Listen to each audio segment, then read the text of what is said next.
Të jesh me Zotin pranë. Lajmi për vdekjen e nënës Ira Besit si një rufe që ndan qiellin në dysh. Një goditje që nuk trokiti në derë, por e theu atë me gjithë prag. E vetmja që i kishte qëndruar pranë në çdo kapitull të jetës, nga foshnjëria e derdhur në duart e saj të lodhura e deri në netët e gjata të adoleshencës kur lotët i afshinte me përgëdhelje, ishte larguar përfundimisht.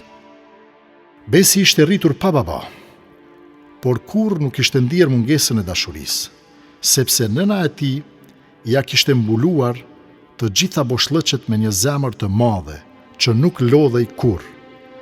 Ajo ishte streha e tij në stuhi, ngrohtësia në dimër, fjala e urtë kur jeta bëhej pështjellim.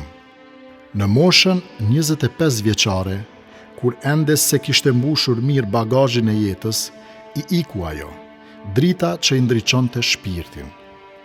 U rrëzua në shpirt, si pemë që këputet nga rënja.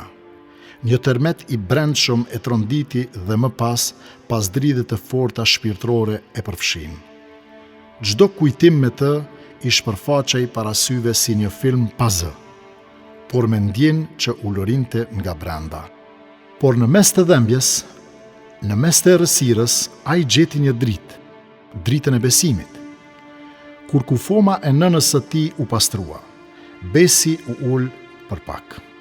I heshtur, i ngrirë, por i kthjellët.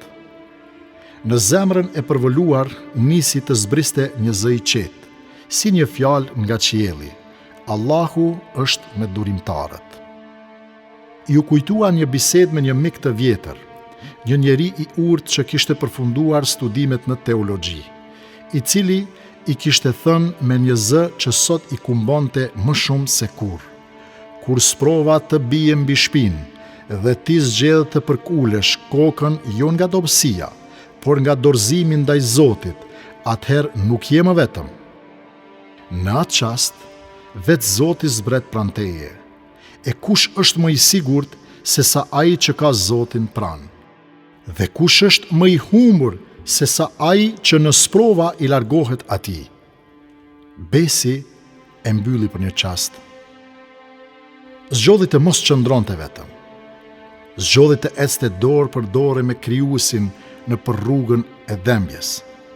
Sepse ai e kuptoi se kur Zoti është me ty, dhembja nuk të shkatron, por të pastron, nuk të thyen, por të formëson, nuk të humb, por të afron.